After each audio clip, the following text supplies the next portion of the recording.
नमस्कार दोस्तों, बहुत बहुत स्वागत है आपका।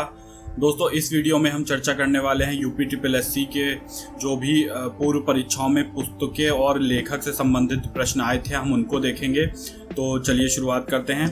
ठीक है, तो पहला हो गया, गोस्वामी तुलसीदास द्वारा लिखे गए रामचरितमानस का सबसे लंबा कांड अध्याय कौन सा है? तो बाल कांड है आपका ऑप्शन, दूसरा ऑप्शन है अयोध्या कांड, तीसरा ऑप्शन है उत्तर कांड, चौथा ऑप्शन है लंका कांड।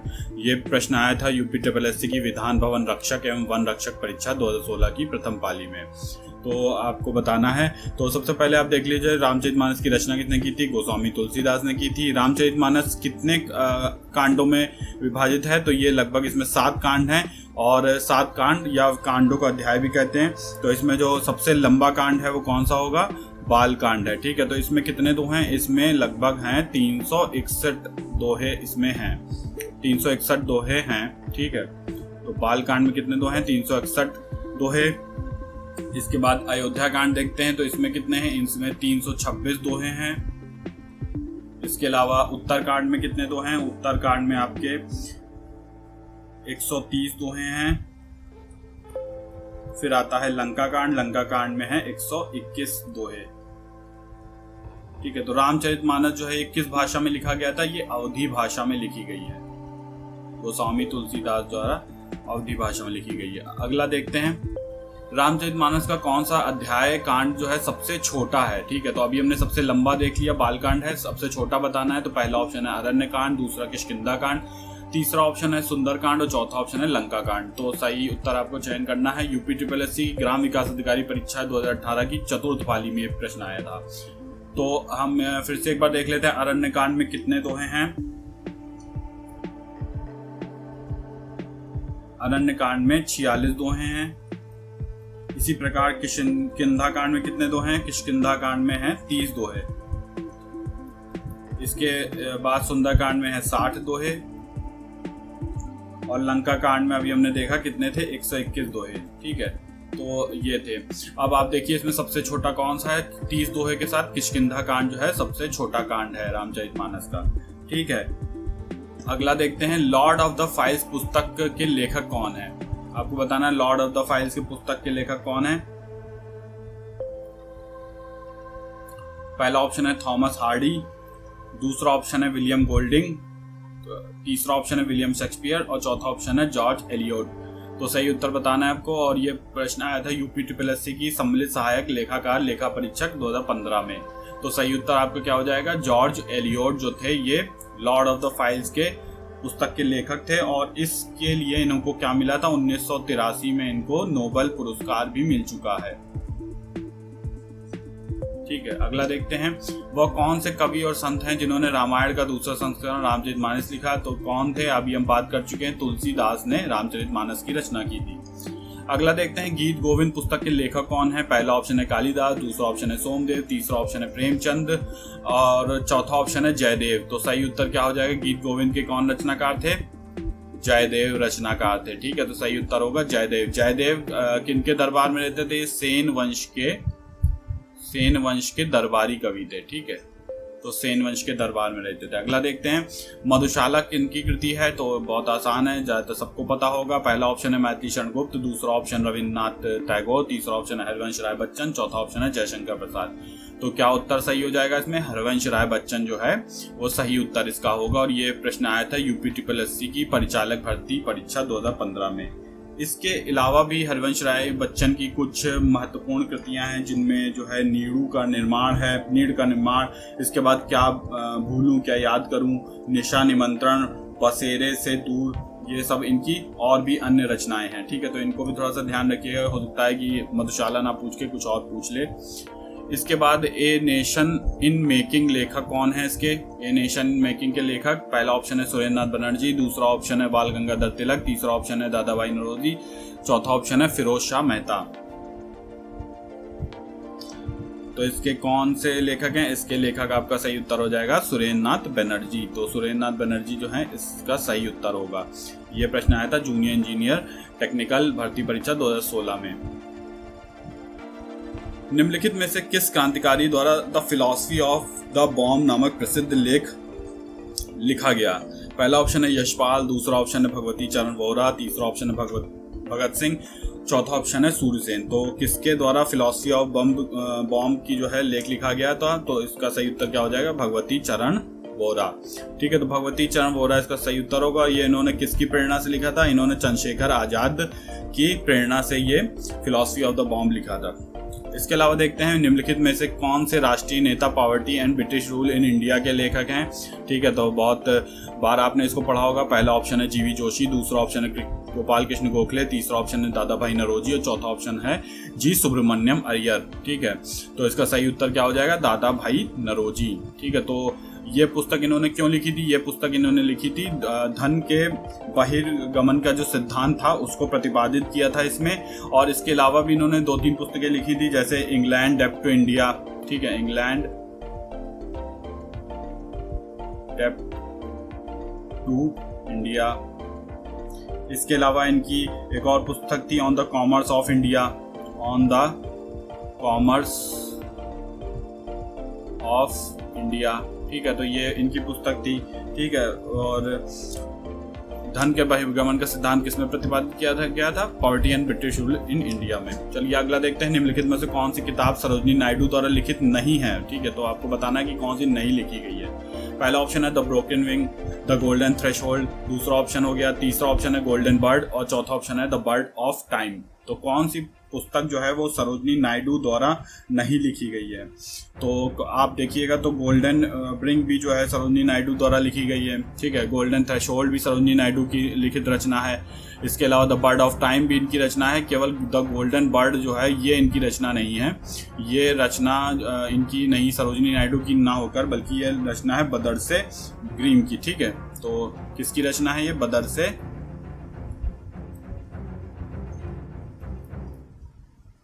ठीक है, तो ये इनकी रचना है। चलिए अगला देखते हैं, एन एरिया ऑफ डार्कनेस लिखी गई है किसके द्वारा। पहला ऑप्शन है गरिमा संजय ने, दूसरा ऑप्शन है वी एस नायपाल ने, तीसरा ऑप्शन है मीरा कुमार ने, चौथा ऑप्शन है इनमें से कोई नहीं। तो किसके द्वारा लिखी गई है एन एरिया ऑफ डार्कनेस, तो आपका सही उत्तर क्या हो जाएगा, वी एस नायपाल। ठीक है, तो वी एस नायपाल द्वारा लिखी गई है ये पुस्तक। और ये वी एस नायपाल के द्वारा लिखी गई क्या है, एक यात्रा वृतांत है। ये आया था प्रश्न सम्मिलित सहायक लेखाकार लेखा परीक्षक 2016 में। अगला देखते हैं, आधुनिक हिंदी साहित्य का पिता किसे कहा जाता है। ठीक है, आधुनिक हिंदी साहित्य का पिता किसे माना जाता है। पहला ऑप्शन है मुंशी प्रेमचंद, दूसरा ऑप्शन है भारतेंदु हरिश्चंद्र, तीसरा ऑप्शन है भीष्म साहनी, चौथा ऑप्शन है देवकी नंदन पंत। तो सही उत्तर आपका क्या हो जाएगा, भारतेंदु हरिश्चंद्र को माना जाता है आधुनिक हिंदी साहित्य का पिता। ठीक है, और इनकी कुछ अन्य रचनाएं हैं, जैसे कि इनकी रचनाएं देख लेते हैं, जैसे भारत दुर्दशा इनकी एक रचना है। ठीक है, तो ये बहुत प्रसिद्ध है। इसके बाद है कवि वचन सुधा। इसके अलावा जो है इनकी रचना है चंद्रावली। ठीक है, और हरिश्चंद्र। ठीक है, तो इनकी ये रचनाएं, और ये प्रश्न आया था UPSSC की ग्राम पंचायत अधिकारी परीक्षा 2016 में। अगला देखते हैं, हिंदी नाटक है अंधेर नगरी के रचयिता कौन है, आपको बताना। पहला ऑप्शन है मुंशी प्रेमचंद, दूसरा ऑप्शन है भारतेंदु हरिश्चंद्र, तीसरा ऑप्शन है मुद्रा राक्षस, चौथा ऑप्शन है धर्मवीर भारती। तो सही उत्तर आपका क्या हो जाएगा, अंधेर नगरी किसने लगी है, भारतेंदु हरिश्चंद्र द्वारा लिखी गई है रचना। सही उत्तर हो जाएगा भारतेंदु हरिश्चंद्र। ये प्रश्न आया था आपका विधान भवन रक्षक वन रक्षक परीक्षा 2016 की प्रथम पाली में। अगला देखते हैं, निम्नलिखित में से किसने हिंद स्वराज पुस्तक लिखी। तो हिंद स्वराज, ठीक है, आपने कई बार पढ़ा होगा हिंद स्वराज पुस्तक के बारे में। तो ऑप्शन देख लेते हैं, बाल गंगाधर तिलक ने लिखी, या महात्मा गांधी ने लिखी, या गोपाल कृष्ण गोखले ने लिखी, या फिर MG रनाडे ने लिखी। तो किसने लिखी है, आपका उत्तर हो जाएगा महात्मा गांधी ने लिखी है हिंद स्वराज। और इन्होंने ये कब लिखी है, जब ये इंग्लैंड से दक्षिण अफ्रीका जा रहे थे, अफ्रीका लौट रहे थे, तब इन्होंने लिखी। और इसको लिखा इन्होंने कब था, इसको इन्होंने लिखा था 1909 में लिखा था। और ये किस भाषा में इन्होंने लिखी थी, इन्होंने गुजराती भाषा में लिखी थी। ठीक है, तो ये भी महत्वपूर्ण है, इसको भी तथ्यों को देखिएगा। ये प्रश्न आया था सम्मिलित सहायक लेखाकार लेखा परीक्षा 2015 में। The story of my experiment with truth के लेखक कौन है। ठीक है, तो ये भी आप जानते होंगे कि कई बार पढ़ा होगा। पहला ऑप्शन है मणिलाल गांधी, दूसरा ऑप्शन है गोपाल कृष्ण गांधी, तीसरा ऑप्शन है देवदास गांधी, चौथा ऑप्शन है मोहनदास करमचंद गांधी, मोहनदास के गांधी। तो सही उत्तर आपका क्या हो जाएगा, मोहनदास करमचंद गांधी जो है इसका सही उत्तर होगा। और ये वाली पुस्तक भी इन्होंने जो है वो लिखी थी गुजराती भाषा में। चलिए अगला देखते हैं। ए सुटेबल बॉय पुस्तक के लेखक कौन है? पहला ऑप्शन है विक्रम सेठ, दूसरा ऑप्शन है आरण शौरी, तीसरा ऑप्शन है अमृता प्रीतम, चौथा ऑप्शन है महाश्वेता देवी। तो सही उत्तर आपको बताना है कि ए सुटेबल बॉय किसके द्वारा लिखी गई है। ये लिखी गई है विक्रम सेठ ने लिखी है इस पुस्तक को, विक्रम सेठ की द्वारा लिखी। ये प्रश्न आया था यूपीट्रिपलएससी सम्मिलित अवर अधीनस्थ सेवा परीक्षा 2016 में। अगला देखते हैं। सुब्रमण्यम भारती एक प्रसिद्ध थे किस लिए? मुक्केबाजी के लिए, तैराकी के लिए, कवि के लिए, चित्रकार के लिए। किस लिए प्रसिद्ध है सुब्रमण्यम भारती? तो सुब्रमण्यम भारती की आप देखेंगे जो जितनी भी रचनाएं हैं ये देशभक्ति और देश भावना से ग्रसित तो मतलब होती थी, भरी होती थी। और इसके अलावा इनकी जो पुस्तकें हैं इंडिया विजय, तमिल डेली, ये सब इनकी पुस्तकें हैं। तो ये क्या थे? ये कवि थे। अगला प्रश्न देखते हैं। माई ट्रूथ नामक पुस्तक के लेखक कौन है? तो पहला ऑप्शन है खुशवंत सिंह, दूसरा ऑप्शन है किरण बेदी, तीसरा ऑप्शन है नरेंद्र मोदी और चौथा ऑप्शन है इंदिरा गांधी। तो माई ट्रूथ के जो लेखक हैं वो कौन है? इंदिरा गांधी की ये रचना है। ठीक है, इंदिरा गांधी की ये रचना है माई ट्रूथ। अगला देखते हैं। बीजक पुस्तक के लेखक कौन है? तो पहला ऑप्शन हो गया रविदास, दूसरा ऑप्शन है सूरदास, तीसरा ऑप्शन है कबीरदास, चौथा ऑप्शन है विद्यापति। ठीक है, तो ये बहुत आसान प्रश्न है। बीजक जो है वो किसकी कविता है, किसकी इसके रचनाकार कौन है? कबीरदास है। इसमें है क्या? इसमें जो है कबीर के जो उनके जो शिक्षाएं थी वो संग्रहित हैं। और कबीर कैसे थे? ये निर्गुण भक्ति के उपासक थे। ठीक है, अगला देखते हैं। व्हेन द रिवर स्लीप्स उपन्यास किसके द्वारा लिखा गया है? When the river स्लीप्स। ठीक है, तो ये किसका है? पहला ऑप्शन है अनुराधा राय का, दूसरा ऑप्शन है विक्रम सेठ का, तीसरा ऑप्शन है शोभा डे का, चौथा ऑप्शन है स्टेरीन कीर का। तो किसका है व्हेन द रिवर स्लीप्स? सही उत्तर आपका क्या हो जाएगा? स्टेरीन कीर इनका है उपन्यास। ठीक है, अगला देखते हैं। निम्नलिखित में से द नेम्स एक पुस्तक के रचयिता कौन है? पहला ऑप्शन है विक्रम सेठ, दूसरा ऑप्शन हो गया झुम्पा लाहिड़ी, तीसरा ऑप्शन किरण देसाई, चौथा ऑप्शन है शोभा डे। तो कौन सा सही उत्तर होगा आपको बताना है कि नेम से एक जो है किसकी रचना है? ये रचना है झुम्पा लाहिड़ी की। सही उत्तर हो गया झुम्पा लाहिड़ी। ठीक है, झुम्पा लाहिड़ी आपका सही उत्तर हो गया।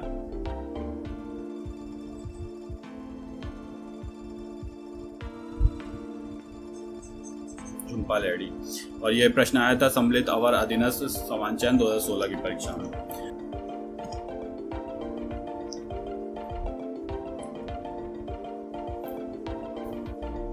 ठीक है, अगला है। प्रसिद्ध भारतीय मूल के लेखक अरविंद अडिगा द्वारा कौन सी पुस्तक लिखी गई है? तो पहला ऑप्शन हो गया इंडिया 2020, दूसरा ऑप्शन हो गया गोल्डन थ्रेशोल्ड, तीसरा ऑप्शन हो गया कोरा कागज और चौथा ऑप्शन हो गया द व्हाइट टाइगर। ठीक है, तो अब इसमें से देखिए जो इंडिया 2020 लिखी है वो एपीजे अब्दुल कलाम ने लिखी है। ठीक है, और जो गोल्डन थ्रेशोल्ड है ये अभी हमने देखा, तो ये किसने लिखी थी? सरोजनी नायडू ने लिखी है। ठीक है, और इसके बाद कोरा कागज आप देखेंगे तो ये लिखी है आलोक कुमार मिश्रा ने। द व्हाइट टाइगर जो है ये लिखी है अरविंद अडिगा ने। ठीक है, और ये व्हाइट टाइगर के आप देखे होंगे कि नेटफ्लिक्स पे इसकी एक वेब सीरीज भी आ रही है। तो ये वेब सीरीज व्हाइट टाइगर पे बनी है। ठीक है, और ये अरविंद अडिगा द्वारा लिखी गई है। चलिए अगला देखते हैं। डॉटर ऑफ द ईस्ट नामक प्रसिद्ध पुस्तक की लेखिका कौन है? पहला ऑप्शन है बेनजीर भुट्टो, दूसरा ऑप्शन है अनीता देसाई, तीसरा ऑप्शन है अरुंधति राय और चौथा ऑप्शन है मेघा पाटकर। तो डॉटर ऑफ द ईस्ट नामक पुस्तिका के लेखक कौन है? ये हैं बेनजीर भुट्टो। ठीक है, बेनजीर भुट्टो ने पुस्तक लिखी है और ये इनकी आत्मकथा है। ठीक है, और ये पाकिस्तान की पूर्व प्रधानमंत्री भी रही थी और एक आत्मघाती हमले में 2007 में इनकी मृत्यु हो गई। अगला देखते हैं। द टर्बुलेंट ईयर्स जो है 1996 के द्वारा लिखी गई है। किसके द्वारा लिखी गई है? आपके ऑप्शन है प्रणब मुखर्जी द्वारा, दूसरा ऑप्शन है कैलाश सत्यार्थी द्वारा, तीसरा ऑप्शन है डॉक्टर के मोहम्मद द्वारा, चौथा ऑप्शन है केनेथ बेकर द्वारा। तो किसके द्वारा जो टर्बुलेंट ईयर्स नामक पुस्तक लिखी गई है? ये लिखी गई है प्रणब मुखर्जी के द्वारा। ठीक है, तो प्रणब मुखर्जी ने इस पुस्तक की रचना की है।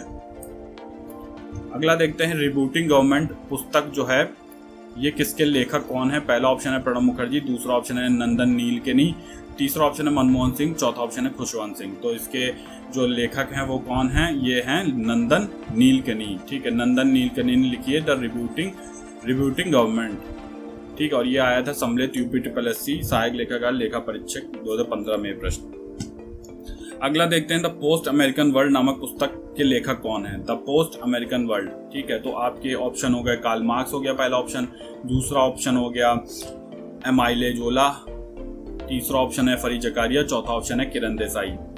तो पोस्ट अमेरिकन वर्ल्ड किसकी रचना है आपको बताना है। ये जो रचना है ये फरीद जकारिया की रचना है। ठीक है, फरीद जकारिया ने लिखी थी और ये प्रश्न आया था सहायक लेखाकार लेखा परीक्षक 2015 में।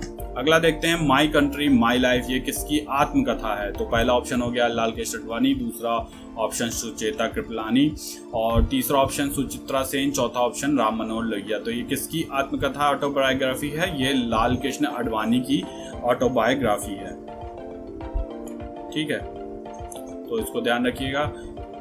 तो दोस्तों ये कुछ महत्वपूर्ण UPSSC में पुस्तकें थी जो पूछी गई है पूर्व परीक्षाओं में। ठीक है, तो जो UPSSC की पूर्व परीक्षाओं में पूछी गई पुस्तकें और लेखक थे। चलिए मिलते हैं अब नेक्स्ट वीडियो में।